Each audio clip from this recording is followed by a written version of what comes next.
Mana yang lebih penting menurutmu? Ya, yang kelihatan atau yang nggak kelihatan? Misalnya gini, yang kelihatan itu, yang kelihatan harus ditunjukkan. Sebentar. Ada nggak ya?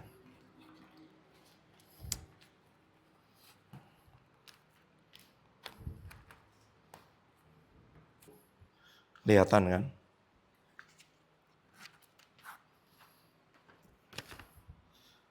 Kalau saya bilang, saya mau ngasih kamu uang 50.000 loh.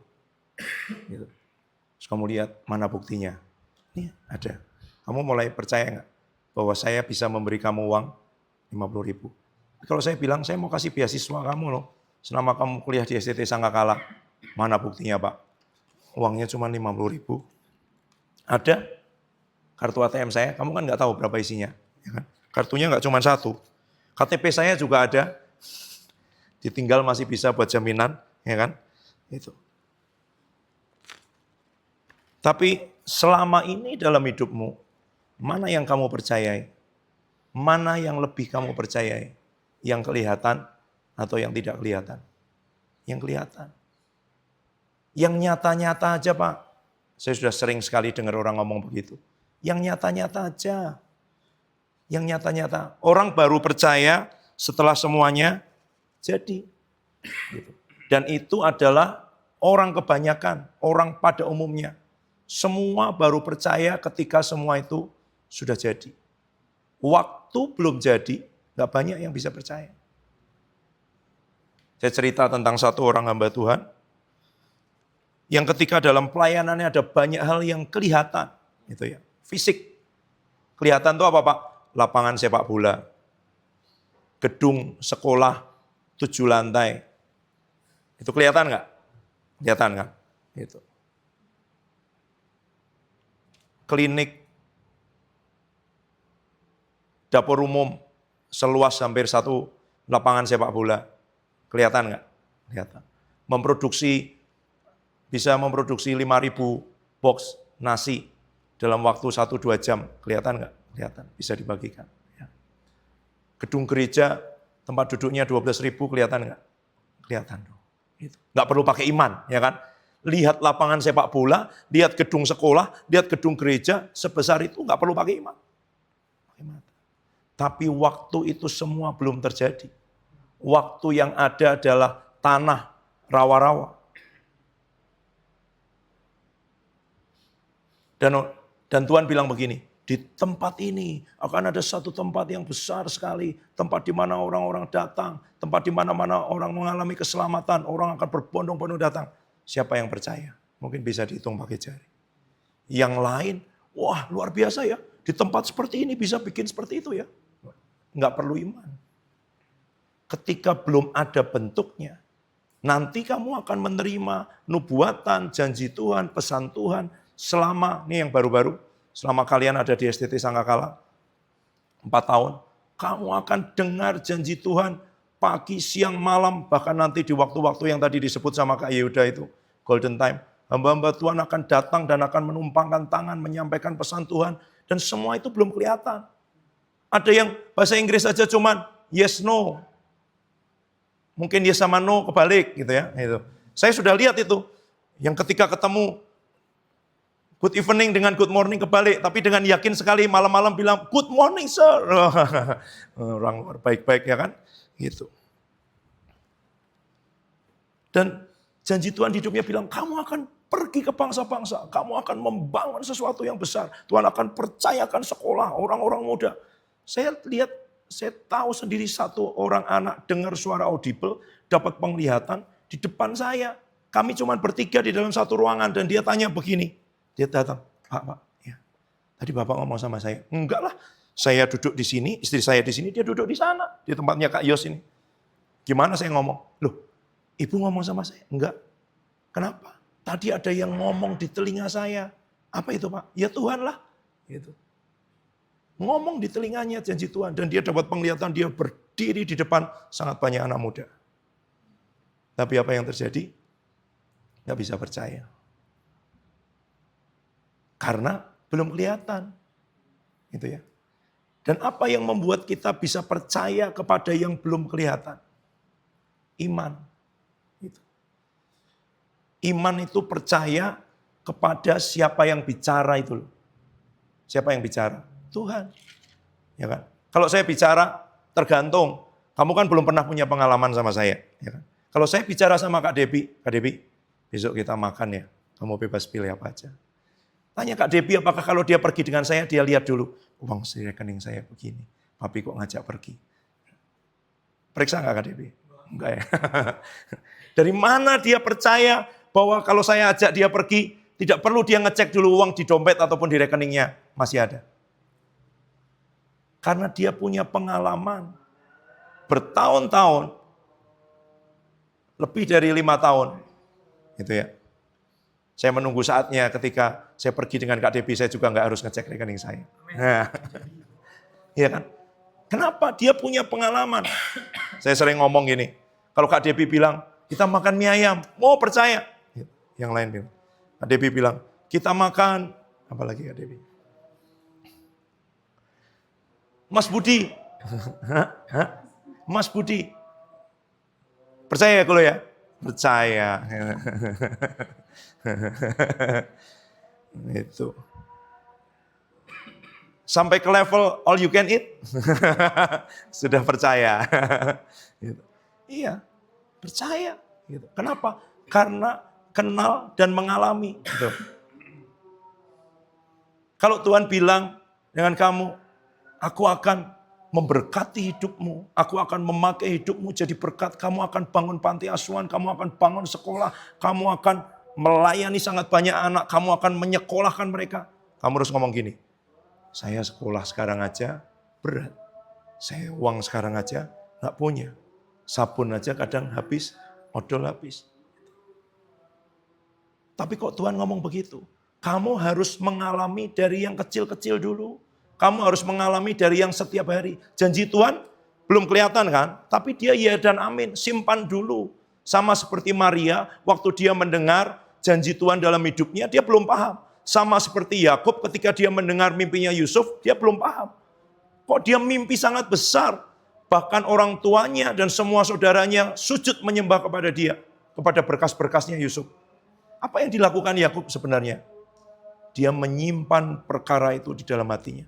Nah, terlalu sering kita ketika ada hal yang besar yang Tuhan bilang ke hidup kita, kita buru-buru buang, muntahkan, tidak percaya, tolak.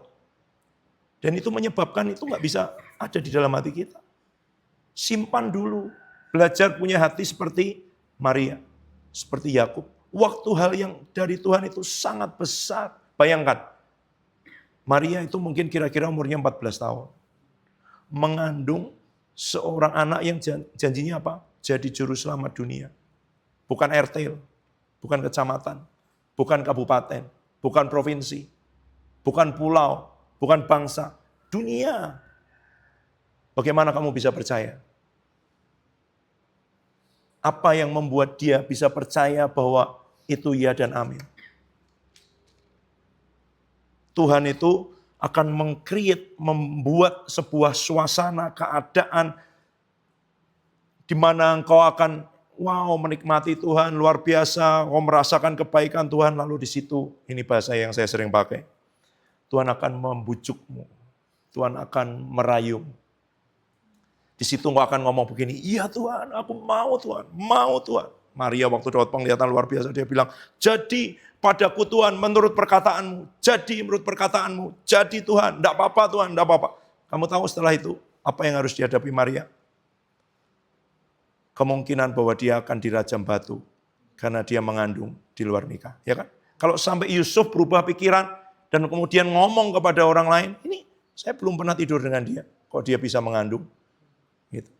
Apa yang akan terjadi? Dia akan menanggung aib seumur hidupnya. Tapi waktu dirayu Tuhan, di dalam hadirat Tuhan yang kuat, dia bilang, Tuhan, jadi menurut perkataanmu Tuhan, jadi. Yang dari Tuhan itu pasti jauh lebih besar daripada setiap kemampuanmu, latar belakangmu, semua yang kamu punya, semua yang kamu tahu lebih besar. Kalau cuman sama itu nggak perlu Tuhan. Saya ingat Pak Adi, ya kan. Kalau kamu cuma membayangkan 100-200 orang ikut partai politik aja, kata Pak Adi. Ya, gitu. Kalau mau ikut Tuhan, harus di levelnya Tuhan. Di levelnya Tuhan itu waktu dia bilang, nak, aku mau pakai kamu ya, membuat panti asuhan di banyak tempat. Nggak bisa. Saya ketemu sama orang-orang yang punya uang aja bilang gini, Pak, nyekolahin 2 anak aja berat. Panti asuhan tuh kalau orangnya 70, 120, 37, 68, berapa uang sekolahnya, berapa uang makannya. Gitu. Itu real. Kok mau? Terlalu besar. Karena itu Tuhan. Ya. Kalau itu kamu pikir, oh masih bisa, nanti saya kerja, nanti saya, banyak orang kan begini, oke, nanti saya kerja supaya saya bisa sambil melayani. Nah itu masih levelmu. Berarti kamu kerja, hasil dari pekerjaanmu kamu sisihkan untuk pelayanan. Pekerjaanmu apa sih yang bisa kamu lakukan? Pekerjaanmu punya pabrik, bukan kan? Kerja di pabrik, ya kan? Kamu punya jaringan toko supermarket seluruh Indonesia, bukan? Kamu jadi kasir Indo April.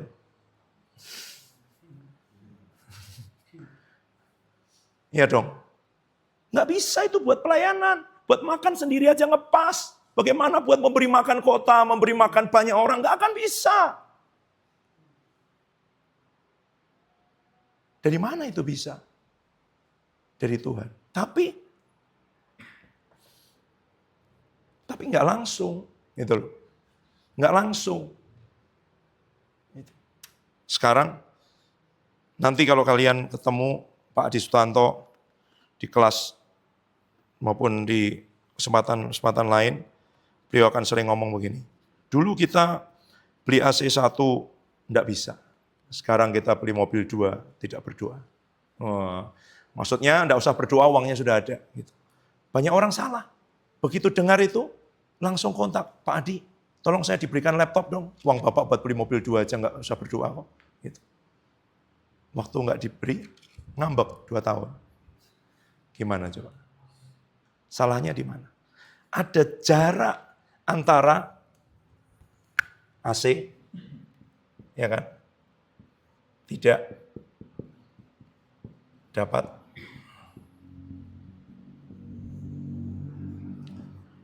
mobil. Saya tahu mobil apa yang dimaksudkan Pak Adi. Kira-kira ini. Tidak berdoa itu maksudnya uangnya ada, ya kan?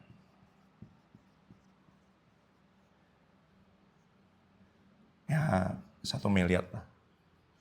Tapi dulu beli AC. Kapan beli AC nggak bisa? Tahun 80-an. Ini tahun berapa? 2024. Ya, anggaplah ini 1984. Berapa tahun jaraknya? 40 tahun, ya kan? 40 tahun beli AC nggak bisa. 40 tahun yang lalu, jadi ceritanya begitu. Sudah AC zaman dulu kan dilubangin kan, di tembok gitu. Temboknya udah dilubangin, ya kan? Berdoa, AC datang, kami panggil AC datang. Nggak datang. Iman, nggak datang. Terus ditutup lagi pakai kertas koran katanya. 40 tahun yang lalu. Tapi sekarang, nah, masalahnya ada orang yang 40 tahun kemudian beli AC juga belum bisa. Gitu loh. Ini berarti ada progres nggak? Ada kemajuan nggak? Ada perkembangan nggak? Ada dong. Gitu. Kalian pernah lihat nggak kesembuhan-kesembuhan? Kemarin saya baca Maurice Cerullo. Dia bilang ada yang cripple, ya, itu tulangnya sudah nekak-nekuk semua, bengkak-bengkok semua, dia orangnya jadi melingkar kayak bola gitu. Di tengah itu stadion.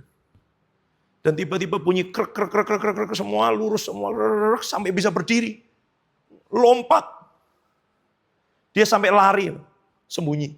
Wow, takut sendiri. Dan kamu lihat nggak? Ibu-ibu yang bawa anak yang nggak bisa jalan, Anaknya diberdiriin gini. Dalam nama Yesus jalan. Dalam nama Yesus jalan. Jatuh. Dalam nama Yesus jalan. Jatuh. Dalam nama Yesus jalan. 3 kali, 4 kali. Jalan imannya bangkit semua. Karena lihat orang di tengah-tengah ini. Yang udah kayak bola gini tulangnya. Bengkok-bengkok semua. Semua. Lurus. Dan bisa berdiri, lompat. Wah, semua bangkit imannya. Dia ngomong gitu. Terus dia ngomong gini. Kita percaya kanker akan sembuh. Tumor akan sembuh. Penyakit apapun akan sembuh. Tapi kalau kamu masuk angin, tidak pernah berdoa. Kalau kamu batuk, tidak pernah kamu tengking dan kamu usir. Kalau kamu sakit kepala, dan yang muncul pertama adalah Panadol. Sebut merek, nggak apa-apa. Paracetamol, gitu ya. Obat sakit kepala. Bagaimana mungkin kamu akan bisa berhadapan dengan kanker dan tumor? Karena itu butuh proses dari sini. Saya tanya loh berkali-kali, Pak Adi, caranya gimana? Hati Bapak gimana? Waktu sudah ngelubangin tembok, terus nggak dapat. Gitu. Sempat marah kah, kecewa, pahit?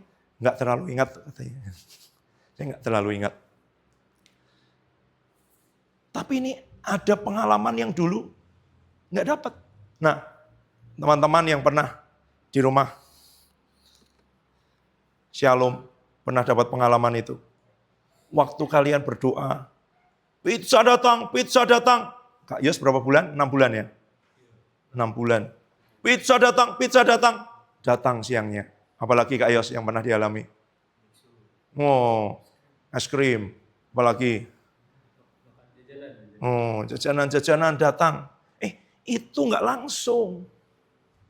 Ya kan? Itu bukan tiba-tiba minta langsung datang. Itu karena sudah diterobos. Ada satu orang yang dulu waktu dia kecil, papanya meninggal. Dia nggak punya bapak lagi, dia berdoa, Tuhan, Tuhan, Tuhan bilang aku bapakmu. Terus dia kepingin, kesukaannya cuma satu, makan telur. Dia panggil setiap hari, telur datang, telur datang, telur datang, telur datang. Apakah langsung datang? Enggak. Berminggu-minggu, berbulan-bulan, telur datang, telur datang, telur datang. Enggak datang. Sampai satu kali, ada orang bawa telur, ya kan, lewat depan itu naik motor, keranjang isinya telur ayam itu loh. Telurnya ngelundung satu dari motor, pecah nggak menurutmu? Pecah dong, tapi bisa nggak pecah tuh, gelundung sampai depannya dia. Loh, kok ada telur? Pak, telurnya jatuh. Telur mentah loh, bukan telur matang. Nggak pecah. Terus apa yang? Tuhan, ini kok telur? Iya, katanya kamu minta telur. Mulai ada terobosan. Ya kan? Iman. Iman itu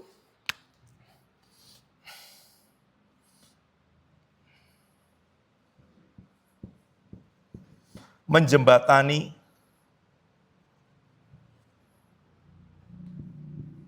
kenyataan dengan kebenaran. Nih ya, kalau ini tebing, ada jurangnya antara kenyataan hidupmu sekarang yang kamu bilang, Pak, jangan ngomong terlalu besar lah.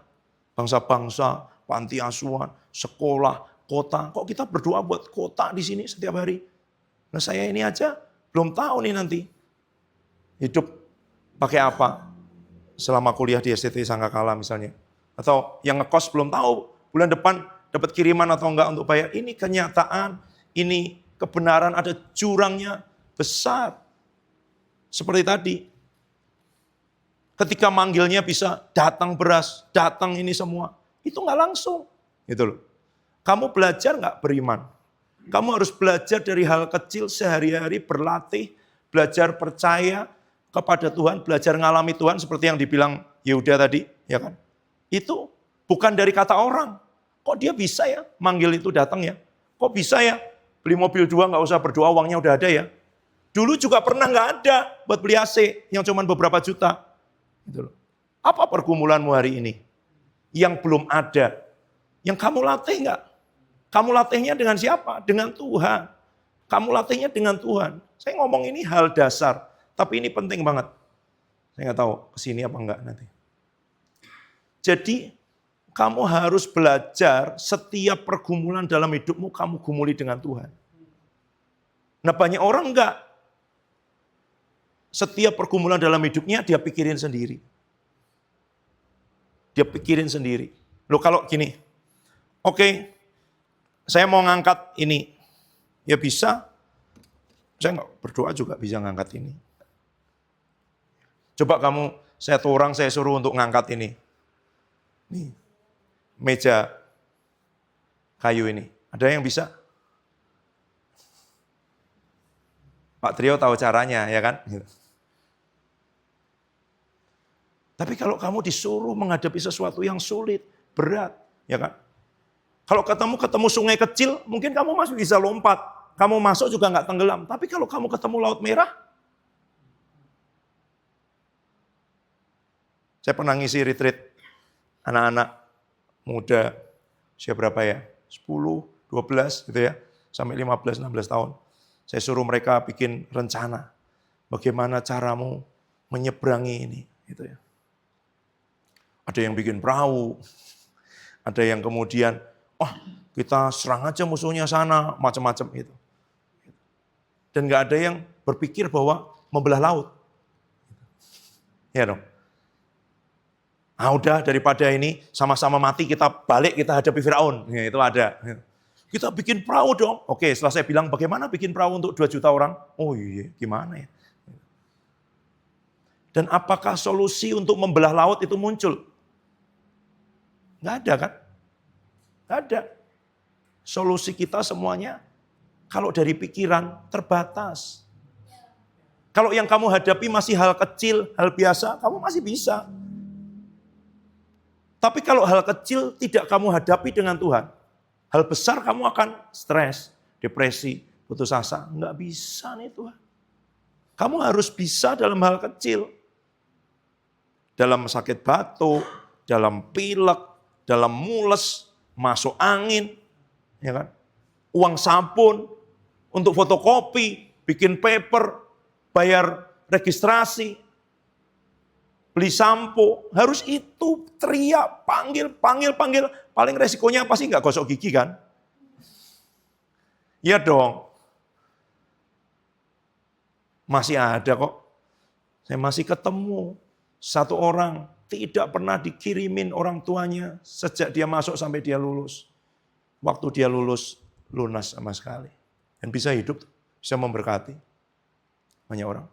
Gitu. Dan saya lihat dia sedang belajar melatih otot-otot imannya. Gitu. Sekarang dengan semua apa yang Tuhan sedang beri, dia belajar lagi meninggalkan kenyamanan. Ini bisa untuk aku. Dia coba bagi dan seperti itu. Ini sedang latihan. Satu orang anak tanya dengan saya, Papi, kalau yang diterima itu lebih-lebih untuk diri sendiri, apa yang harus dilakukan? Tanya Roh Kudus, latihan gitu.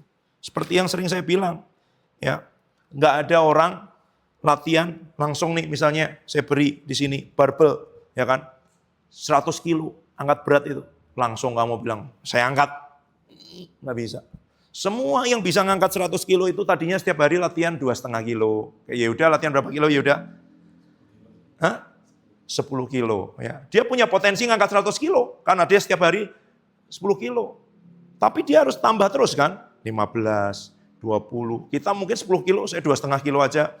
Males. Kak Debbie pernah nanya dengan saya, Papi nggak latihan tuh waktu kita jalan di Pancasila. Nggak mau latihan ngangkat beban tuh, ngangkat beban kita sendiri, Pi. Beban saya sudah dipikul Tuhan Yesus, saya bilang gitu. Dia malah ngajak saya mikul beban saya sendiri, ya kan? Nggak, gitu. Kamu ngerti, kalau kamu nggak latihan dari sedikit, dari kecil, dari setiap hari, nggak mungkin ketika tiba-tiba besar itu. Kemarin ada satu orang anak, saya tanya, kenapa kamu pulang? Saya mau langsung menumpangi tangan orang tua saya. Oke. Waktu dia pulang sampai di rumah, dia bilang gini, tadi nggak ada kata-kata keluar dari mulut saya. Iya, karena setiap hari kamu tidak pernah latihan. Gitu. Kamu pikir ketemu orang sakit kamu langsung bisa dengan itu? Enggak. Waktu sakitmu sendiri aja nggak kamu doakan, nggak kamu tengking, nggak kamu perintahkan pergi, nggak kamu patahkan, nggak kamu panggil berkat itu. Gagal sekali. Dia bilang, nggak ada kata-kata keluar dari mulut saya. Iya, Saya diam aja, saya kuatkan lah. Nggak apa-apa, kamu ikuti Roh Kudus, tanya Roh Kudus ya. Ya sebenarnya karena nggak pernah latihan. Gitu loh. Saya mau ikut pertandingan, iya. Semua yang ikut pertandingan maraton itu latihan setiap hari. Bahkan saya bilang kemarin hari, semua yang ikut latihan lomba lari 100 meter, 200 meter, pertandingan hanya 10 detik, 20 detik. Tahu berapa lama dia latihan? Setiap hari sepanjang tahun. Berjam-jam. Tanya Kak Yos masalah latihan. Ya kan? Ini libur nih, masih latihan kan? Atlet profesional. Masih latihan supaya ototnya nggak kaku semua. Gitu. Dia latihan terus. Kamu latihannya di yang tidak kelihatan tadi loh. Kalau kamu tidak belajar tentang yang hal tidak kelihatan itu, yang butuh iman di hal kecil, nggak mungkin hal besar. Waktu dia bilang begitu. Orang tanya dengan saya, Pak, kok dari Birmingham? Kok dari Inggris? Bapak mau pergi ke Getasan, pergi ke Kopeng, ya kan? 5 tahun yang lalu. Kok dari sana Bapak mau? Karena saya setiap hari hal-hal kecil, saya belajar, saya ngobrol dengan Tuhan, saya tanya dengan Tuhan.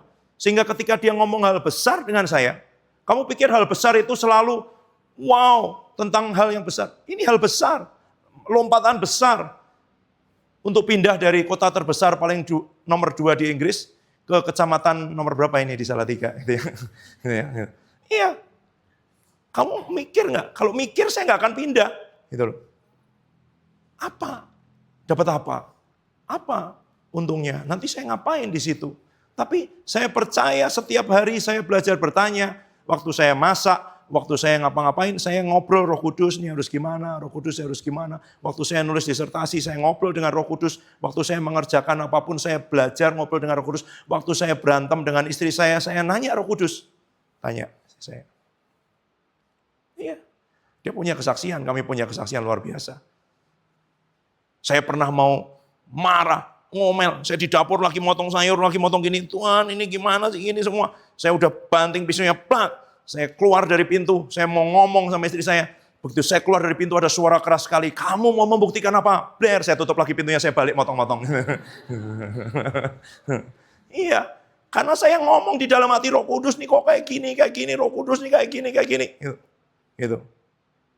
Itu. Padahal dia di ruangan sebelah lagi nyuci. Jadi ini dapur, ini dapur, ini tempat cuci. Saya udah keluar di pintu, ngomong jelas sekali. Kamu mau membuktikan apa? Saya balik lagi belum itu. Dia kan nggak tahu gitu kalau saya ceritain. Saya motong sayur lagi. Itu. Ada banyak hal. Ada banyak hal. Yang kecil, yang sederhana. Yang jangan dipikir itu wow gitu loh. Tapi tanya gitu loh. Tanya. Gitu. Waktu beasiswa saya nggak dikirim. Jadi saya sudah punya surat memberitahu bahwa saya akan menerima beasiswa sebesarnya 15.000 pound sterling, itu 300 juta. Dan selama ini sebelumnya setiap kali dikirim email, langsung dikirim kurang dari 1 minggu. Tapi waktu itu saya kirim email nggak ada jawaban. Ya. Jadi kalau saya ngomong, belajar beriman, jangan hubungi orang tua. Saya pernah ngalami gitu loh. Bukan cuma cerita. Terus gimana? Saya bilang gini, Tuhan, kalau saya telepon salahnya di mana? Kalau saya email salahnya di mana? Kan itu sesuatu yang sudah ditandatangani jadi hak saya, ya Kak? Boleh dong minta, boleh. Makanya saya sudah minta, tapi kok nggak dijawab? Saya tanya Tuhan, kok nggak dijawab? Tuhan, kok nggak dijawab? Itu. Saya berdoa berbulan-bulan, jawabannya cuma satu. Kamu percaya nggak sama aku? Percaya Tuhan, tapi. Nah, setiap kali ada kata tapi itu sebenarnya kalimat sebelumnya batal. Gitu. Berarti kamu nggak percaya sebenarnya. Ya, tolong tapinya jangan kebalik. Tuhan kau luar biasa, kau ajaib, kau sanggup membelah laut. Tapi Tuhan, sabunku habis. Nah itu tandanya kau nggak percaya. Gitu. Kamu harus, kenyataanmu tuh harus di depan. Tuhan, sabunku habis, uang sakuku nggak ada. Temanku masak Indomie, aku udah nyium bau banget ini Tuhan, udah kepengen Tuhan. Ya kan?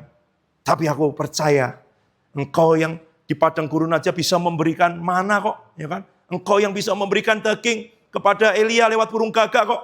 Gitu. Tapinya di belakang. Gitu. Loh saya dikasih tahu satu orang, coach, yang pakai pendekatan itu. Dia bilang, Cara kita menyusun kalimat aja menentukan loh Pak. Ini hanya pakai jiwa loh, belum pendekatan roh. Tapi ini pendekatan kebenaran kan. Tapinya jangan kebalik gitu loh. Kenyataan-kenyataan itu di depan. Gitu. Kenyataan-kenyataan ini, ya kan. Waktu berdoa buat AC nggak dapat, kita ngomongnya apa? Mana buktinya Tuhan itu maha kuasa, mana buktinya dia Jehovah Jireh gitu. Itu membatalkan semuanya. Tuhan kami doa minta AC belum dapat. Kami doa Tuhan aku doa minta uang saku, minta uang sabun belum ada Tuhan. Aku doa buat ini belum ada Tuhan. Tapi aku percaya Tuhan Engkau sanggup menyediakan, bahkan Engkau memberikan kepada Abraham di menit-menit terakhir Engkau menyediakan anak domba, Engkau menyediakan. Engkau harus tahu semua kebenaran-kebenaran ini dong. Kamu harus tahu semua kebenaran-kebenaran ini yang ada di firman. Kalau kamu nggak tahu kebenaran-kebenaran, hidupmu cuma berdasarkan kenyataan. Apa yang kamu lihat setiap hari? Kenyataan kan? Yang kamu lihat dengan mata, yang kamu dengar dengan telinga, yang muncul di hatimu apa? Apa yang pernah dikatakan orang tentang hidupmu. Kamu nggak akan berhasil, kamu ngapain gitu, kamu tahu dirilah gitu. Itu kan kata orang, kenyataan. Tapi kamu harus tahu kebenaran, kamu harus tahu kebenaran terus. Kenapa kok kamu disuruh baca firman, merenungkan firman, terus makan firman, terus. Kenapa? Supaya kebenaran lebih besar daripada kenyataan. Gitu. Kalau enggak kamu akan di sini, enggak bisa, enggak mungkin. Saya diberkati sekali loh cerita Pak siapa yang pendoa dari Amerika, Pak Herman, ya kan? Dia cerita tentang seorang pendeta, ketua sinode yang mau mengunjungi gereja yang ada di pegunungan. Nah waktu itu sudah terjadi badai ini semua. Dia ngelewatin satu tebing jurang gitu. Dia lewat aja. Sampai ke desa itu semua geger. Kenapa? Pak, Bapak lewat mana? Lewat jembatan. Jembatan mana? Jembatan di situ tadi kok. Nggak mungkin. Kenapa? Ini barusan badai, jembatannya putus. Loh, tadi saya lewat jembatan, kayunya baru kok. Gimana? Nggak ada. Oke, mari kita ke situ sekarang. Mereka pergi ke sana loh. Dan apa? Nggak ada jembatannya. Gimana? Nggak ada. Tapi, loh tadi saya lewat sini. Saya kan nggak sendirian. Sama rombongan ini loh. Iya. Tadi saya lihat kayunya masih baru. Loh enggak, jembatan kita itu tadinya udah lama, udah lapuk. Ada tadi kok. Nggak ada. Bisa tuh Tuhan bikin jembatan menyeberangi ini kenyataan hidupmu, ya kan? Jadi sama dengan kebenaran. Tapi dia nggak langsung, gitu, nggak langsung. Yang sering diceritakan Pak Adi, ya kan? Buat saya itu memberi pengharapan buat banyak orang. Ada satu orang muda dari desa kecil di Jawa Tengah, kecamatan kecil, keluarga miskin, saudaranya banyak. Papanya udah meninggal. Tapi setiap pagi, ibunya selalu berdoa begini, Tuhan, aku miskin, anakku banyak, aku janda. Tapi, aku punya Tuhan yang besar. Aku punya Tuhan yang kaya. Aku punya Tuhan yang sanggup menyediakan. Aku punya Tuhan yang punya masa depan buat anak-anakku. Tapinya itu yang penting. Gitu ya. Dan dia bisa nyebrang. Anaknya bisa jadi hakim, bisa jadi dokter, jadi pendeta, sekolah di luar negeri, semuanya berkati. Karena dia tidak membiarkan kenyataan ini jadi satu-satunya. Dia lihat ke depan ada kebenaran. Tapi kita harus nyebrang. Gimana caranya nyebrang? Setiap perkataanmu itu membangun jembatan. Setiap perkataanmu tentang kebenaran dapatnya dari mana? Dari firman, ya kan? Satu. Yang dihidupkan oleh roh. Tapi ini perkatakan terus janji Tuhan. Saya tanya kok, Pak Adi, Bapak kan nggak punya apa-apa ya? Dari mana Bapak dapat gambaran Bapak? Dari mana Bapak percaya bahwa janji-janji Tuhan itu ada? Dari saya baca firman, dia bilang. Karena setiap kali saya baca firman, kok firman ini ngomongnya beda dengan kenyataan hidup saya. Kenyataan hidup saya bilangnya, saya ini minder, pemalu. Loh, beliau itu pertama kali disuruh berdoa, ya kan? Dicatat. Ditulis di kertas semuanya, pokok doanya. Bayangin. Terus beliau bilang, tolong semua tutup mata. Supaya tidak lihat kalau ternyata doanya baca catatan. Waktu ditaruh begini, ada kena angin, kertasnya hilang. Dan nggak bisa berdoa loh. Sekarang jadi ketua sinode, membawa 400 gereja. Lebih dari 1.000 pendeta. Gimana caranya? Karena nyebrang dari kenyataan kepada kebenaran. Seperti bilang gini, setiap kali saya baca firman, ternyata kata firman beda dengan kenyataan hidup saya. Nah, kalau kamu nggak baca firman, kamu mengaminkan kenyataan hidupmu. Ya nggak? Memang aku miskin. Memang aku bodoh. Memang aku dari kampung. Orang tua aku kayak gini. Ini aku semua kayak gini. Hidupku seperti ini. Aku sakit-sakitan. Ya, kamu sedang, waktu kamu ngomong, kamu sedang menciptakan sesuatu di hidupmu. Tapi kalau kamu tahu kebenaran, kamu akan ngomong kebenaran. Enggak. Kebenaran bilang apa? Masa depan sungguh ada, ya kan? Harapanmu tidak akan hilang. Sekalipun ayah dan ibumu meninggalkanmu, tapi Tuhan sekali-kali tidak pernah meninggalkan kamu dan semuanya ada sangat banyak. Kamu berharga di mataku, kamu biji mataku. Sangat banyak janji Tuhan di sini, gitu loh. Dan kita harus nyebrang.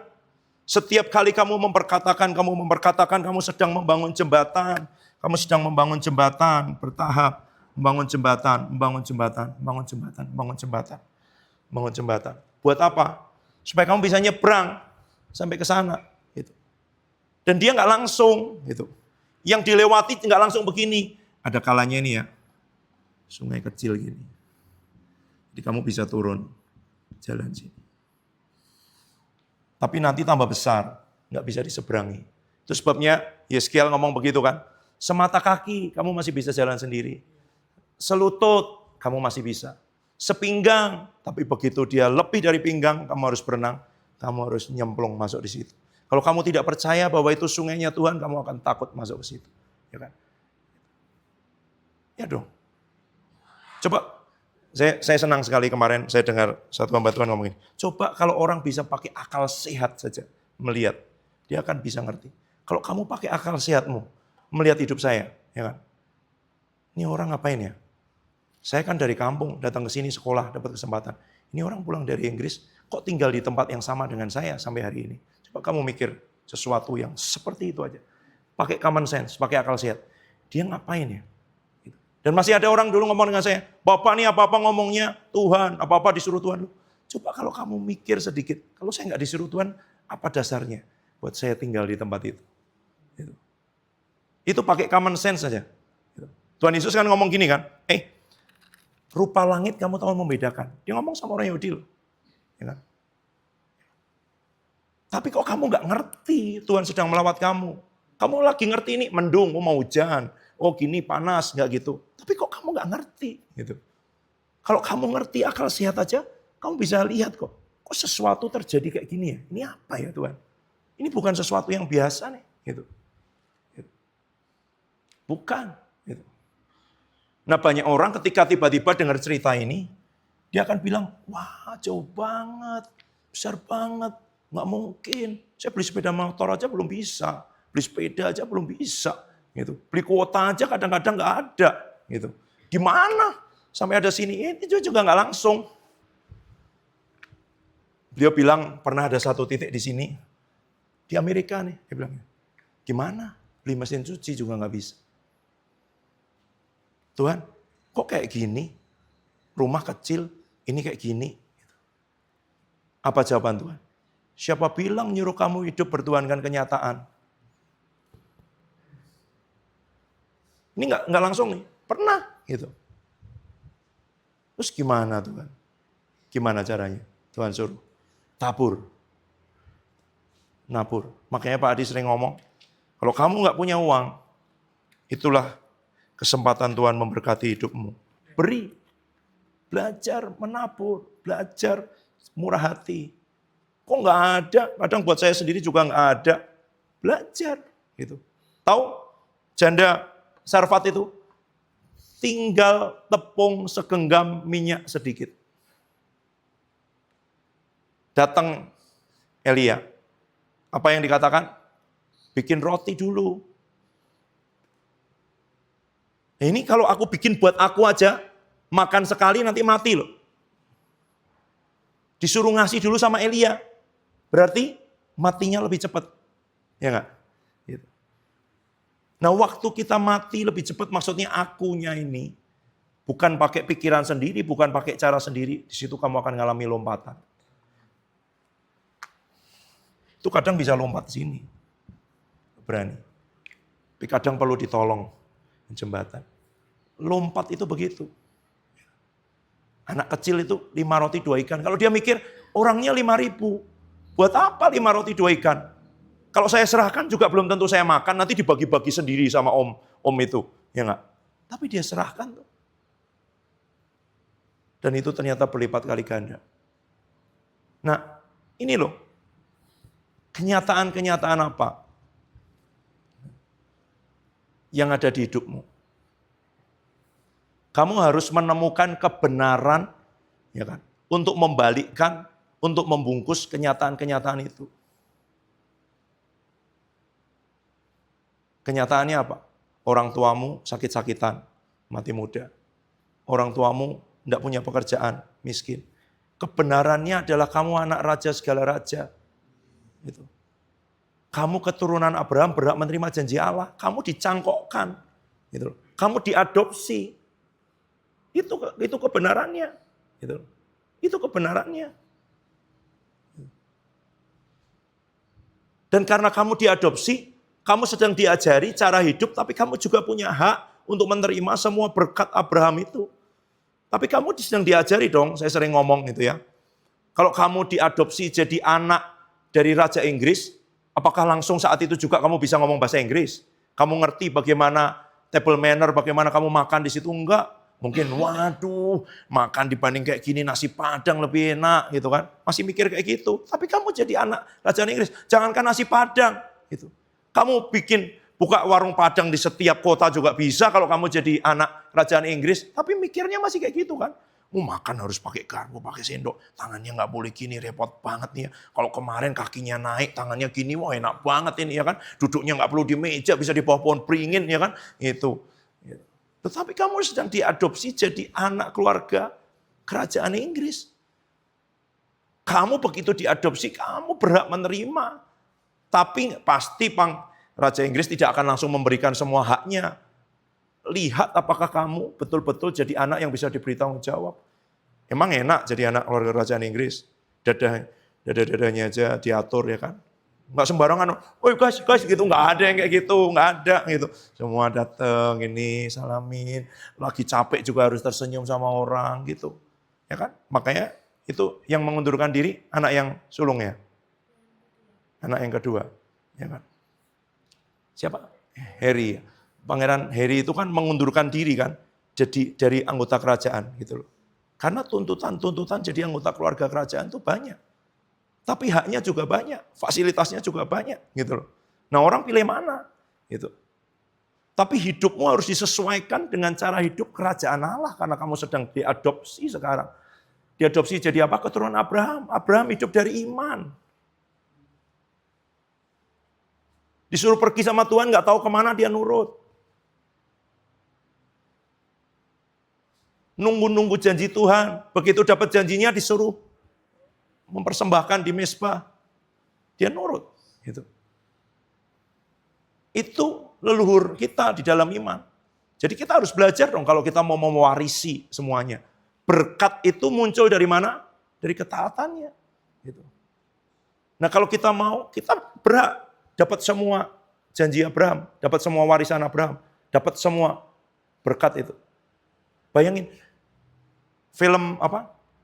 His only son ya. Wah, saya melihat Abraham yang lemah sekali menurut saya. Bayangin, dia membesarkan 316 atau 318.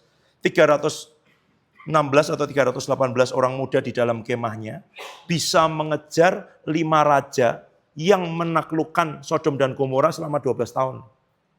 Itu pasukan elit kan? Masa Abraham kayak orang tua lemes gitu itu di film misalnya. Enggak loh. Dia mendidik 300 orang muda lebih di dalam tendanya. Loh, kalau dia bisa melatih pasukan khusus, pasti dia juga pasukan khusus dong. Dari mana dia bisa melatih itu semua kalau dia nggak punya kemampuan? Dari mana kamu bisa ngajarin orang nyembah kalau kamu nggak bisa nyembah? Dari mana kamu bisa ngajarin orang untuk punya iman kalau kamu nggak punya iman? Dari mana kamu bisa ngajarin orang untuk melangkah, memberkati kota kalau kamu tidak pernah memberkati kota? Itu. Dari mana kamu mengajar orang untuk taat dan mengikuti kehendak Tuhan kalau enggak mengikuti? Dari mana dia bisa ngajar mereka perang 300 orang muda lebih bisa ngejar 5 raja, membebaskan, ngambil jaran itu berarti menang. Itu bukan malam-malam mereka lagi tidur terus diambil gitu, bukan. Dia cuman butuh 300 berapa? Coba dilihat nanti. 318. Dia hanya butuh 318 orang untuk menghadapi 5 raja. Om pikir raja itu pasukannya 100, 200, enggak loh. Ribuan, puluhan ribu, ratusan ribu. Gimana caranya? Enggak diceritain. Tapi yang jelas dia pulang bawa jarahan, membebaskan Lot, membebaskan keluarganya, membawa jarahan dan dia enggak mau ngambil itu semua.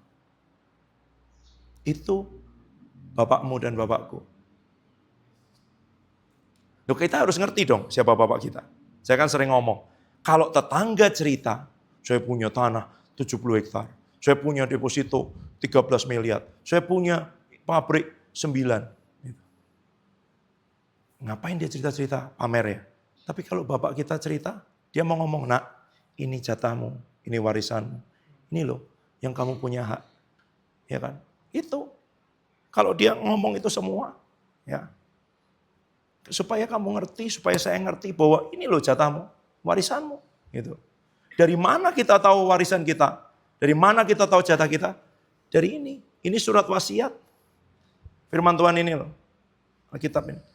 Waktu kamu baca, kamu jadi ngerti. Oh, aku punya hak nih. Oh, aku sekarang anak. Oh, sekarang itu semua udah lunas.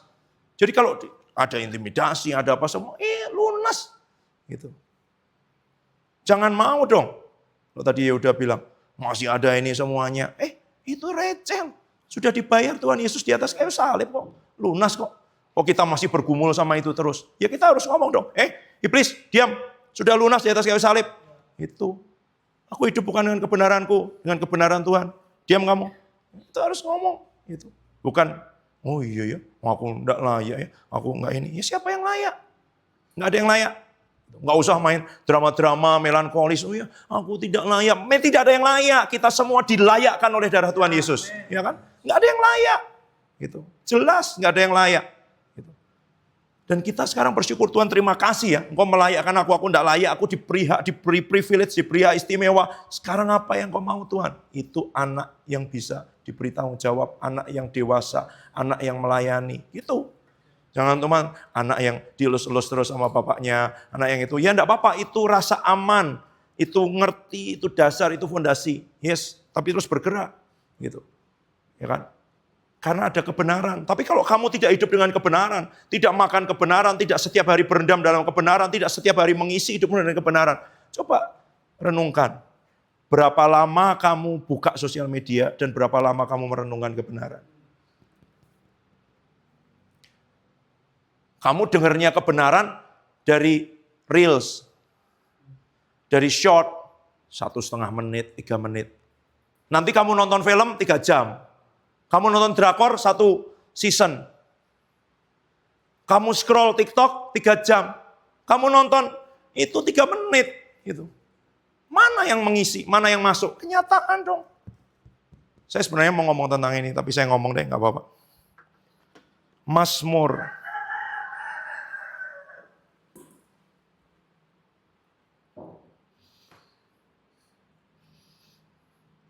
73.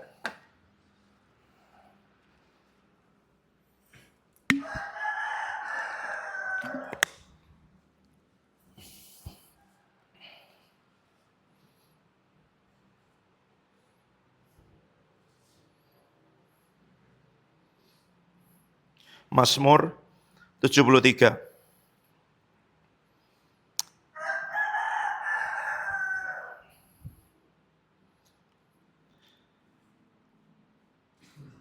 Sesungguhnya Allah itu baik bagi mereka yang tulus hatinya, bagi mereka yang bersih hatinya, tetapi aku sedikit lagi kakiku terpeleset, nyaris aku tergelincir, sebab aku cemburu pada pembual-pembual. Kalau aku melihat kemujuran orang-orang fasik, sebab kesakitan tidak ada pada mereka, sehat dan gemuk tubuh mereka. Mereka tidak mengalami kesusahan manusia, mereka tidak kena tulah seperti orang lain. Sebab itu mereka berkalungkan kecongkakan, berpakaian kekerasan, karena kegemukan kesalahan mereka menyolok. Hati mereka meluap-luap dengan sangkaan. Mereka menyindir dan mengata-ngatai dengan jahatnya. Hal pemerasan dibicarakan mereka dengan tinggi hati. Mereka membuka mulut melawan langit. Lidah mereka membual di bumi. Sebab itu orang-orang berbalik kepada mereka. mendapatkan mereka seperti air yang berlimpah-limpah. Dan mereka berkata, bagaimana Allah tahu hal itu? Adakah pengetahuan pada yang maha tinggi? Sesungguhnya itulah orang-orang fasik. Mereka menambah harta benda dan senang selamanya. Sia-sia sama sekali aku mempertahankan hati yang bersih dan membasuh tanganku, tanda tak bersalah. Namun sepanjang hari aku kena tulah, kena hukum setiap pagi. Seandainya aku berkata, aku mau berkata-kata seperti itu, maka sesungguhnya aku telah berkhianat kepada angkatan anak-anakmu. Tapi ketika aku bermaksud mengetahuinya, hal itu menjadi kesulitan di mataku. Ayat 17, sampai aku masuk ke dalam tempat kudus Allah dan memperhatikan kesudahan mereka. Perhatikan ini kata kuncinya. Dia di awal ngomong apa? Tuhan itu baik, gitu ya. Tapi kayak tadi, tapinya kebalik kan? Tuhan itu baik, tapi kok aku lihat orang-orang fasik, orang berbuat jahat, tambah gemuk, tambah sehat, tambah kaya, ngomongnya sembarangan, maki-maki, seakan-akan gak ada Tuhan, tetap diberkati. Hati jadi pahit. Kalau kamu tapinya kebalik, hatimu. Kalau kamu lihat sosial media, lihat postingan orang, ternyata orang lihat postingan orang makan aja hatinya bisa terganggu loh. Yang salah yang posting gak? Yang salah hati kita sendiri. Kan nggak ada yang nyuruh kamu lihat postingannya dia kan.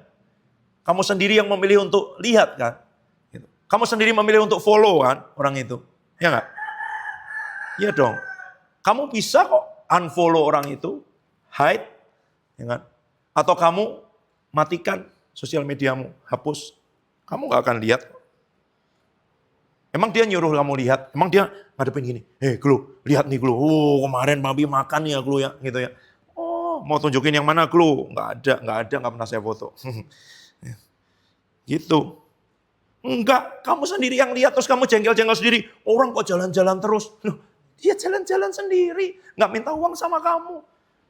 Dia piknik-piknik sendiri, liburan-liburan sendiri, kamu jengkel. Oh itu paling motor pinjaman, lihat di parkiran dia naik situ, foto gitu. Biarin aja toh. Kayak gini nih, tapinya kebalik. Ya Kak?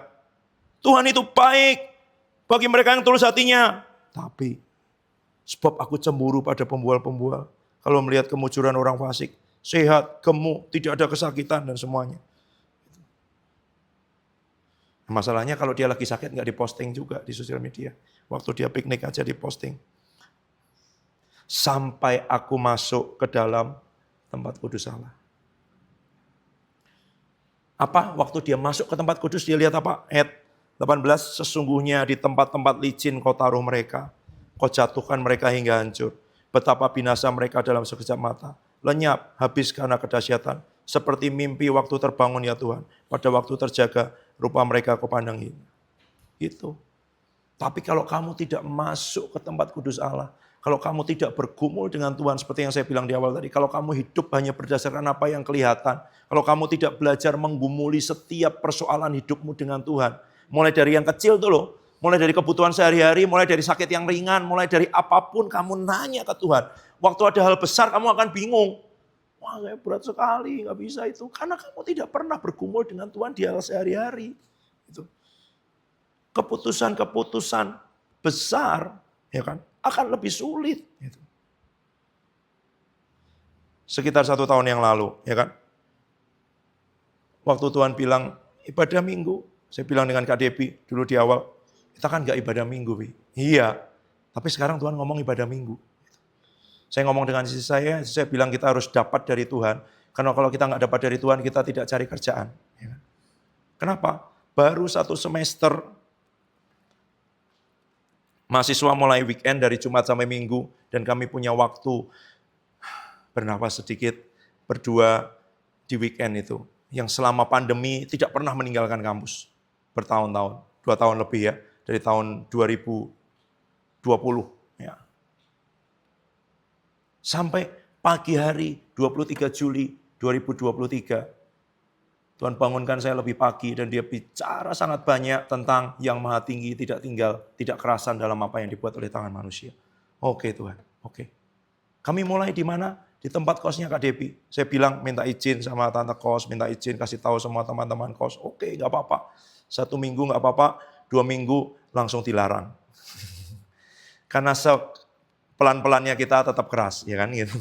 Nggak pakai sound, nggak pakai apa, cuman pakai gitar gitu. Gitu. Dan kita tahu dari awal bukan manusia yang melarang. Ya, kita sedang mengganggu kuasa-kuasa yang ada di kota Salatiga. Gitu. Itu. Terus disuruh pindah.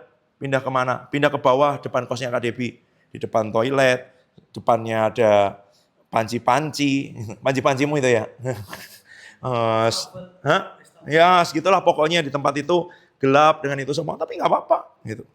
Nah waktu itulah Kak Debbie bilang, Pi, Bu Cindy bilang, kenapa nggak di situ aja dengan ini? Oh ya, di mana Deb? Di dapur kan bisa, di ini kita kan belum banyak. Oh iya, di hatiku ya enggak sih Deb. Gitu. Kalau di tempat yang ini, iya gitu. Tapi sepertinya belum. Dan kita nggak dapat apa-apa. Minggu depan dia nanyain lagi, gimana Pi? Belum dapat apa-apa. Saya lupa berapa minggu kita di depan kamarnya Kak Debbie itu, nggak masalah. Sampai waktu semua udah masuk, saya parkir mobil, terus saya jalan gitu, di hati saya ada suara 3 kali bilang ini, pindah, pindah, pindah. Gitu. Oh iya Tuhan, pindah. Saya bilang gitu. Deb bilang sama Pak Trio, kita pindah. Gitu. Jadi dasarnya itu. Dasarnya kamu gumuli segala sesuatu dengan Tuhan. Gitu loh. Gitu. Gumuli, belajar aja. Nggak selalu benar sih. Kadang kita meleset, kadang ini terlalu kuat gitu. Gumuli dengan Tuhan. Kalau kamu tidak mengumuli dengan Tuhan, kamu tidak akan pernah punya namanya kedalaman. Gitu. Kamu nggak akan pernah punya namanya kedalaman. Kedalaman itu tempat di mana kamu tidak tergoyahkan. Kamu tahu laut itu, ya kan? Laut itu bisa bergemuruh, bisa bergelora, bisa ombak sangat dalam. Tapi kalau kamu nyelam, di dalam ada ombak nggak? Nggak ada. Di dalam apa? Tenang. Gemuruh-gemuruh itu cuma di permukaan. Gitu. Itu sebabnya belajar masuk ke kedalaman. Saya kasih ayat 1.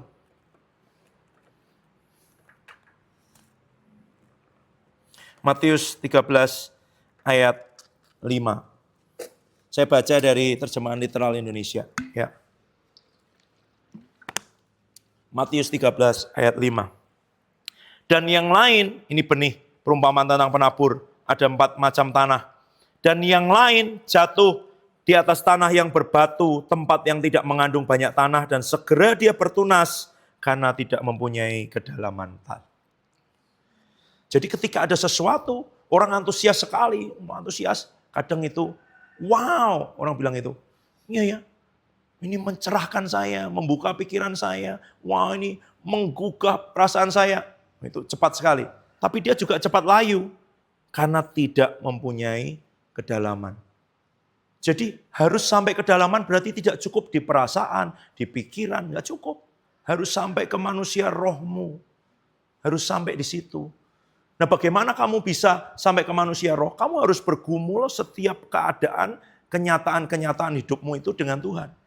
Dengan firman. Gitu loh. Kamu nggak bisa ngambil keputusan berdasarkan pertimbangan-pertimbangan yang kelihatan. Misalnya, bahasa Inggrismu nggak terlalu bagus, kamu minder, kamu itu. Dan saya bilang, nak, kok ngapain berdoa? Seterusnya kamu di gereja besar itu, di kota besar. Oh saya nggak bisa, saya nggak ini, saya lebih baik saya di pedalaman. Oh sepertinya gagah sekali ya. Tapi padahal minder, malu. Bukan, kamu harus gumuli dengan Tuhan. Tuhan, aku ini nggak bisa bahasa Inggris loh Tuhan. Aku ini terbatas loh Tuhan. Aku ini minder. Ini aku gini loh Tuhan. Tapi kok engkau bicara begini ya lewat hambamu ya. Maksudmu apa Tuhan? Maumu apa Tuhan? Bicara Tuhan, bicara. Bicara. Itu sudah keputusan besar sebenarnya. Setiap hari kamu harus bergumul sebelum ada yang besar seperti itu. Itu. Kamu harus bergumul, belajar, tanya, hadapkan ke Tuhan. Setiap persoalan-persoalan dihadapkan ke Tuhan. Ini contoh sederhana yang ada di depan mata. Di hati saya, kita harusnya di bawah nih, pakai karpet. Kita harusnya begini. Tapi belum bisa. Tuhan, bicara Tuhan, bicara. Sampai dia bicara berturut-turut. Lewat hamba-hambanya datang ke tempat ini. Gitu. Oh oke. Tuhan bilang begitu ya. Tempat ini apa Tuhan? Benar nggak tempat ini? Setelah di tempat ini saya bergumul. Tuhan, ini kalau nyewa di sana aja, udah ada alat-alatnya, udah gini-gini. Ada yang ngomongin saya, Pak, Bapak harus sewa tempat dong, pinjam tempat yang begini-begini semuanya. Berdoa, berdoa, berdoa. Roh Kudus nanya dengan saya begini, dasarnya apa? Bukankah waktu kamu pindah ke sini, dasarnya adalah aku bicara ke kamu? Oh iya Tuhan, tidak ada dasarnya. Terus saya diingetin lagi, hamba-hamba Tuhan yang pernah datang ke tempat ini langsung lihat, malaikat banyak sekali di atas. Tabut di tengah-tengah sini. Dan banyak hal yang lain. Mereka lihat orang-orang muda datang, orang-orang sakit datang, orang-orang duduk di situ aja, ditemuin Tuhan Yesus sendiri. Penyembahan dari tempat ini menggetarkan pintu gerbang alam maut. Belum jebol sih. Makanya kenapa terus gitu. Kenapa Tuhan? Gitu ya. Ngapain? Kita nggak cari kerjaan. Kita nggak menghabiskan waktu. Kami sedang tanya Tuhan, ngapain? Kenapa Tuhan? Gitu ya. Saya nggak pergi kemana-mana. Komitmennya setiap bulan hanya 1 kali kalau itu pergi atau pelayanan keluar. Buat apa Tuhan? Itu. Ya kan? Bisa cari banyak alasan tapi setiap kali gumuli dengan Tuhan. Apalagi keputusan-keputusan besar dalam hidup tentang melayanan, tentang pasangan hidup, tentang pekerjaan, tentang hal yang harus diambil keputusan. Tapi itu tidak akan bisa tanpa sehari-hari, tanpa hal kecil kamu belajar. Itu loh, punya kedalaman. Kamu masuk ke dalam tempat kudusnya Tuhan. Saya ingat Kak Debbie pernah ngomong gini. Dia merenungkan ayat ini, Roh Kudus ngajarin. Kalau kita masih gampang terprovokasi, iritasi, iri hati, lihat orang lain, lihat keadaan orang lain. Berarti kamu kurang dalam sama Tuhan. Karena kalau mau masuk lebih dalam, kamu tidak terganggu. Berarti kalau kamu masih terganggu dengan keadaan orang lain, terganggu dengan keadaanmu sendiri, kamu kurang dalam. Masuk ke tempat kudusnya Tuhan. Masuk ke hadirat Tuhan. Masuk. Dan itu yang tadi sebenarnya Yehuda ngomong. Menantikan Tuhan itu loh. Baca ayat 21. Mazmur 73 tadi. Ketika hatiku merasa pahit dan buah pinggangku menusuk-nusuk rasanya. Aku dungu dan tidak mengerti. Seperti hewan, aku di dekatmu. Tetapi aku tetap di dekatmu. Engkau memegang tangan kananku. Jadi aku dungu seperti hewan, tidak mengerti. Tapi aku di dekatmu. Nah, kalau kamu dalam keadaan yang baik aja tidak terbiasa dekat Tuhan. Waktu kamu dungu tidak mengerti, kamu dekat Tuhan enggak? Enggak, kamu akan minum kebiasaan lama. Kamu akan mabuk-mabukan. Kamu akan kembali pelampiasan, lari. Itu. Enggak. Banyak orang kemudian depresi, bunuh diri. Karena dia mengentertain, mengaminkan semua apa yang dikatakan kenyataan-kenyataan hidupnya. Karena dia tidak membiasakan dirinya masuk ke tempat kudus Tuhan. Berdiam diri di dekat Tuhan. Sehingga sampai dalam keadaan dungu, tidak mengerti seperti hewan. Aku di dekatmu Tuhan. Aku tetap di dekatmu. Tahu apa artinya tetap?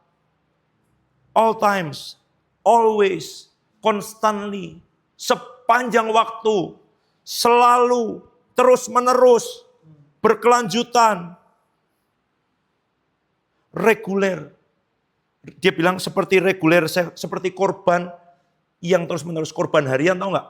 Pagi dan petang, pagi dan petang. Imam harus mempersembahkan korban pagi dan petang. Nggak peduli kamu mood apa enggak, kamu sakit hati apa enggak, kamu lagi mules apa enggak, pagi dan petang korban harus ada. Itu loh, diam, tetap diam di hadapan Tuhan itu terus-menerus setiap hari, berulang-ulang. Itu. Jadi dia bukan kadang-kadang, sesekali, seminggu sekali, kalau lagi ada masalah, kalau lagi pengen, kalau lagi sulit, kalau lagi mood, nggak ada. All times, always, constantly, continually, reguler. Jadi reguler itu terus-menerus. Makan memangnya tunggu mood, makanya banyak yang sakit mah. Nggak selera, nggak itu, bayi itu. Orang dewasa sakit mulutnya pahit pun dia makan. Karena saya nggak boleh sakit. Saya harus tetap kuat. Makan saya paksa. Gitu dong. Minumin yang panas, yang hangat. Cari jeruk, cari lemon, cari apa. Gitu. Makan, paksa. Memang mulutnya pahit. Tapi kita bukan bayi. Gitu. Ya.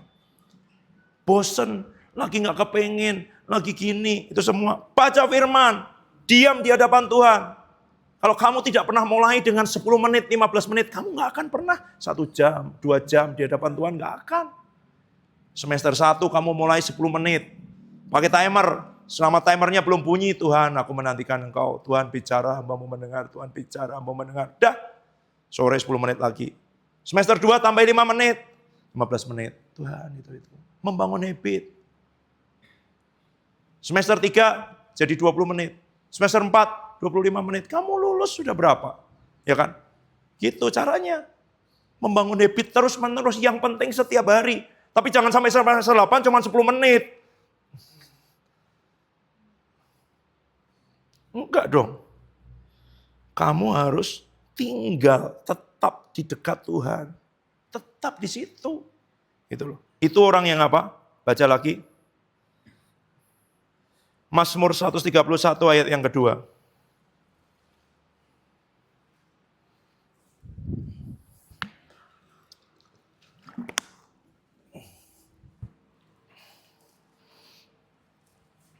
Sesungguhnya aku telah menenangkan dan mendiamkan jiwaku. Seperti anak yang disapih berbaring dekat ibunya. Ya, seperti anak yang disapih jiwaku dalam diriku. Jiwamu ini loh, kenyataan ini loh. Jiwamu. Tapi kan gini Tuhan, gini. Marah jengkel. Saya cerita pengalaman terbaru. Saya bilang sama istri saya, wah hati saya gemes sekali beberapa hari ini. Gemes sekali. Sudah saya kebaskan, saya cabut, saya patahkan semuanya. Saya bisa jengkel sama satu orang yang saya ajak janjian, nggak muter gitu. Memang awalnya saya diajak janjian, saya nggak mau ketemu. Gitu. Tapi kemudian ketika saya bilang, oke, tanggal berapa bisanya, nggak mau. Di telepon juga bilangnya sibuk. Gitu. Padahal story-nya udah pergi kemana-mana. Gitu. Wah, orang macam apa sih? Roh Kudus kan ngomongin saya gini, bukankah kamu jadi tahu dia sebenarnya orang macam apa? Iya sih Tuhan, tapi kan gini. Kenapa kok kamu gitu? Apa kamu pantas kamu, dia siapa, kamu siapa? Iya ya Tuhan gitu. Tapi kok masih muncul terus jengkel? Sampai tadi pagi loh, di depan kompor. Saya bilang, oke, saya berkati hidupnya. Saya berkati dengan semua yang terbaik. Kan gitu. Baru mulai hilang. Udah saya tengking, saya patahkan gitu. Tapi saya berkumpul dengan Tuhan. Tuhan ini kok kayak gini Tuhan? Saya ngomong sama istri saya. Sayang, hatiku gini, ngapa kok kamu gitu? Iya, enggak bener nih. Gitu. Tapi saya berkumpul sama Tuhan. Roh Kudus ngomong gini, diam. Karena di hati saya pengen ngomong sama istri saya. Ini orang nih kayak gini, dia nggak tahu sebenarnya kan gini. Gitu semua. Gitu loh. Tapi saya belajar, diam. Ya Tuhan. Itu menyapih jiwa anak. Kalau biasanya menyusu dengan ibunya, terus dia disapih kan, dilepaskan, berontak nggak? Dia cari sesuatu segala selama ini yang jadi kenyamanan, jadi sumber buat hidupnya nggak? Dia akan meronta-ronta sampai dia bisa tenang. Gitu. Nah itu kayak gitu. Waktu kamu membiasakan dirimu berdiam diri di hadapan Tuhan, kamu sedang menyapih jiwamu ini loh. Karena apa? Itu kalau jengkel dengan orang, gitu ya. Nanti kalau kamu sedang diberkati, kamu sedang dapat banyak, kamu juga akan di hatimu sukacita besar sekali. Wah, senang banget.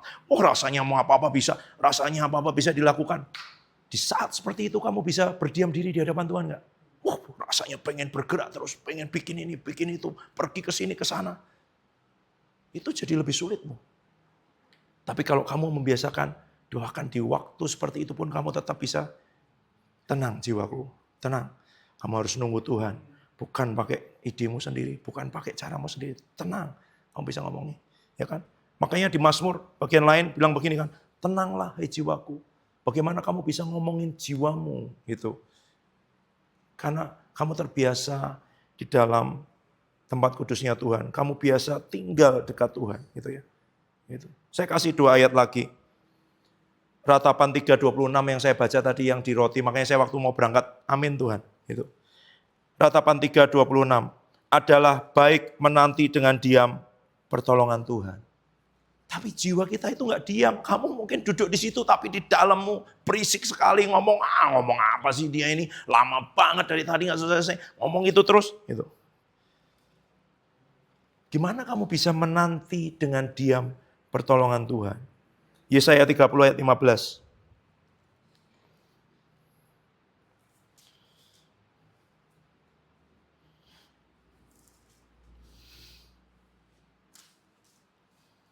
Sebab beginilah firman Tuhan Allah yang Maha Kudus Allah Israel. Dengan bertobat dan tinggal diam, kamu akan diselamatkan.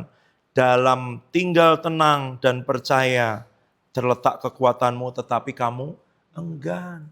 Orang disuruh diam, nunggu Tuhan. Kalau dia tidak terlatih, dia akan seperti Saul. Wah, ini seluruh bangsa sedang berserak-serak meninggalkan aku. Ya kan? Ya sudah, aku bakar korban saja, dan dia sedang memotong destininya. Harusnya dia nunggu Samuel. Bukankah yang menjadikan raja Saul itu Tuhan? Bukankah waktu dia diangkat, dia minder, dia enggak. Bukan kekuatannya dia, bukan Tuhan. Gitu. Tapi kalau dia pengen mempertahankan dengan kekuatannya sendiri, karena dia enggak biasa nunggu. Apa yang membedakan dengan Daud? Saat perang menghadapi musuh, dia tanya, Tuhan, ini akankah mereka menyerahkan aku? Ya, kamu akan diserahkan. Terus aku harus kemana Tuhan? Lari. Saul datang enggak Tuhan? Datang, pergi ke sana. Tuhan, ini gimana? Diterobos. Setelah terobos dengan kemenangan, perang lagi. Tuhan gimana? Melingkar. Loh, padahal barusan menang dengan diterobos. Loh. Kenapa kok enggak langsung diterobos lagi? Tanya lagi. Karena dia terbiasa. Makanya kamu baca Mazmur itu, dalam keadaan apapun muncul Mazmur. Karena dia berdiam diri, dia bergumul dengan Tuhan, dia masuk ke kedalaman, dia masuk ke tempat kudus Tuhan. Gitu. Dan setiap kita bisa punya mazmur kita sendiri kalau setiap hal di hidup kita gumuli dengan Tuhan. Kamu nggak punya sabun, kamu bergumul sama Tuhan. Kamu nggak bisa bikin paper, kamu bergumul sama Tuhan. Kamu masih ragu-ragu kenapa aku bisa sampai ke tempat ini, sekolah. Kamu bergumul tanya sama Tuhan. Kamu bingung, kamu pengen begini, kamu dengar kabar dari rumah orang tuamu sakit, keadaan apapun, kamu tanya sama Tuhan. Itu pertanyaan saya kemarin dengan satu orang yang memutuskan untuk pulang. Untuk menungguin orang tuanya sedang sakit. Baik nggak? Baik. Tapi saya tanya gini, apa dasarnya kamu pulang? Itu aja. Bukan bahwa dibelikan tiket, bukan bahwa keadaan sudah begitu, tapi apa dasarnya? Kalau kita tidak terbiasa bergumul dengan itu, dengan Tuhan, ya kan? Kamu nggak akan punya kedalaman. Kamu nggak akan bertahan di saat kesulitan besar maupun berkat besar datang. Kamu akan goyah. Gitu. Sama-sama. Berkat bahkan lebih sulit nanti. Kesulitan besar orang masih bisa, Tuhan nangis-nangis teriak sama Tuhan. Tapi berkat besar kamu gak akan ingat Tuhan. Kamu akan hilang. Jadi bergumul sama Tuhan. Tanya, tunggu. Saya ingat Yehuda pernah ngomong gini. Nunggu Tuhan kayak ngomong sama tembok. Bagus sekali istilahnya. Dan ternyata ada istilah yang dipakai itu untuk orang-orang yang dulu bertapa itu namanya wall facer. Tahu wall facer? Orang yang ngadepin tembok. Coba, dia kan waktu itu, saya lagi kayak ngomong sama tembok. Coba kamu ngomong sama tembok. Ya tembok, gimana sih gitu? Enak nggak kira-kira ngomong sama tembok? Nggak dijawab, nggak ngomong, nggak ngapa-ngapa. Tapi itu seperti kayak gitu, betul. Kamu sedang menantikan Tuhan. Dan saya sering ngomong. Orang mau tuh pergi ke dokter, nunggu 5 jam, antri, gitu. Hanya untuk dapat rekomendasi, dapat rujukan, belum tentu sembuh. Gitu. Karena dia merasa bahwa dokter itu penting. Ya enggak? Kenapa kok kamu nggak mau tunggu Tuhan 5 jam? Karena kamu nggak ngerti bahwa Tuhan itu lebih penting dari dokter. Gitu. Ya dong. Kalau ada orang akan memberi kamu beasiswa sampai S3, nanggung semuanya, kamu boleh pilih universitas manapun. Kamu bilang, kamu tunggu di kantor saya, kamu tunggu nggak? Tunggu dong. Ya kan? Kenapa? Karena kamu anggap dia penting. Kalau kamu nggak ngerti Tuhan penting, kalau kamu nggak ngerti firman penting, kamu tidak akan menyediakan waktu untuk baca, merenungkan, nunggu, tenggelam, tetap diam di situ. Gitu. Itu. Ya. Itu yang menentukan. Yang tidak kelihatan. Di tempat-tempat rahasia, di tempat kamu masuk dalam kedalaman, di tempat kamu biasa bergumul dengan Tuhan. Di situ kamu akan menemukan kekuatan-kekuatan yang baru. Di situ kamu akan dapat pengertian, oh Tuhan, orang ini kayak gini nggak apa-apa. Aku lihat kok Tuhan tunjukkan kok seperti apa endingnya, seperti apa akhir hidupnya, beda kok. Ya, nggak apa-apa Tuhan, nggak apa-apa. Ya, seperti itu. Saya punya satu cerita. Kemarin terakhir, Mami, kalau mau ngomong sesuatu singkat setelah ini. Saya dikasih tugas untuk memberi tanggapan secara teologis tentang satu gereja yang pengajarannya mungkin dianggap ini beda dengan kekristenan pada umumnya tradisional gitu ya. Lalu saya diberikan sekian belas lembar pengakuan imannya, link khotbahnya dan semuanya. Setelah membaca, setelah itu semua saya berdoa, saya bergumul di hadapan Tuhan. Tuhan, tunjukkan toh, aku mau lihat sebenarnya seperti apa sih di dalam rohnya, keadaannya dan seperti itu. Sebelum saya tidur malam itu. Dan malam itu saya dibawa ke dalam mimpi. Lihat bangunan, lihat sebuah keadaan yang bangunannya bukan ke atas tapi ke bawah gitu ya. Dan kemudian saya nggak cerita detail gitu. Tapi dari situ saya ngerti, terus saya ketemu satu hamba Tuhan di dalam mimpi saya, ikut bantuin saya karena di situ diintimidasi, di apa semua gitu ya, merangi gitu. Loh saya tanya gitu, loh kok ada di sini? Iya, saya disuruh bantuin Bapak. Gitu. Oh iya, saya ketawa-ketawa. Gitu. Ada istri saya tapi di mimpi itu.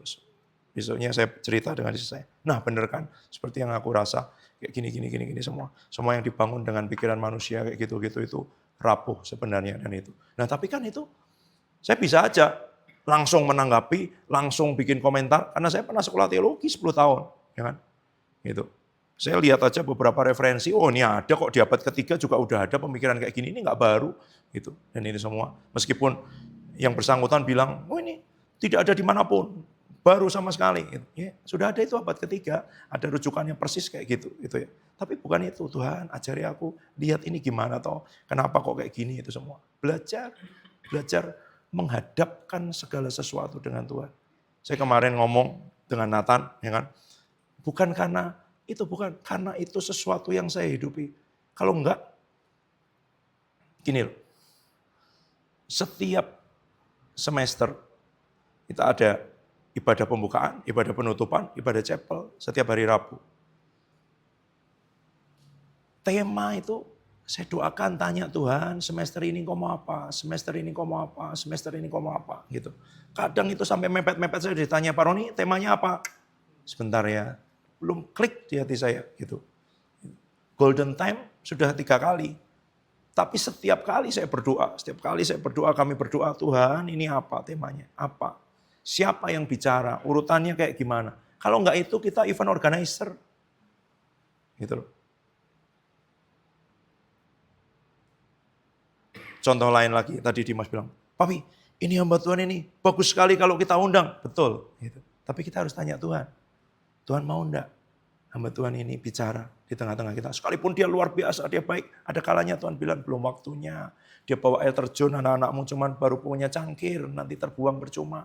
Bisa jadi. Gitu loh. Ya, itu belajar. Kita lihat yang baik, yang menurut pertimbangan kita baik, itu bukan yang jahat loh. Bukan yang salah, bukan. Itu pun kita harus tanya Tuhan. Itu kuncinya. Itu loh. Nanti kamu akan belajar apa-apa, kamu tanya Tuhan. Kamu tanya Tuhan. Tuhan, ini kok kayak gini gimana? Kadang dia nggak jawab, nggak apa-apa. Mau dia Tuhan kok.